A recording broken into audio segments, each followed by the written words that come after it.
In a clumsy moment, I had put my knee through the caning in the rear seat of my canoe, and it was epoxied into the boat, and the caning was epoxied into the seat frame.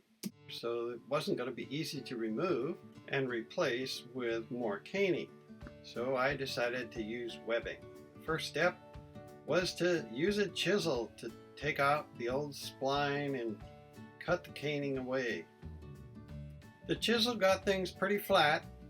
Then I had to use a little bit of sandpaper and a block to get it nice and smooth. And then gave it a sealer coat of varnish. I ordered 75 feet of 3/4 inch wide tan lightweight polypropylene webbing from Strapworks.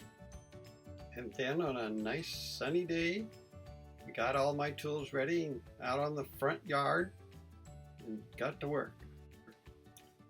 I selected an inside corner of the seat frame to establish a start point and drilled in a small screw with a washer to hold that strap in place. Then I simply started wrapping around the frame, putting the webbing edge to edge.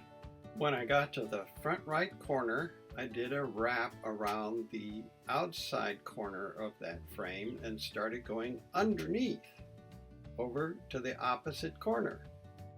I taped a rope fid to the leading edge of the webbing and then started threading it above and under the existing webbing.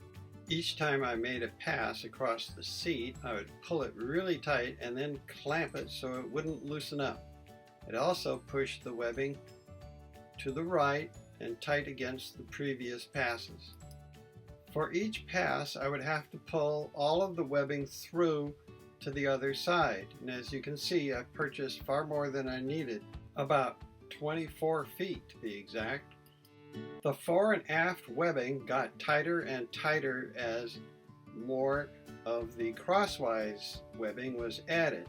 So I had to switch to a flat pair of tweezers for my fid. And even that was difficult to push through with simply my fingers, so I used a pair of pliers. And I used an awl to pick up the edges of the webbing so I could just get the fid started underneath each layer. And then I clamped the final pass to the frame so it wouldn't loosen up. The only drill I could get underneath that frame was a little pin vise to drill a pilot hole for the screw that was going to lock the webbing in place and keep it from loosening up. Finally, I was able to cut the webbing and sear the end of it so it wouldn't unravel. I'm really happy with the end result. It's very tight and I think it'll stay tight.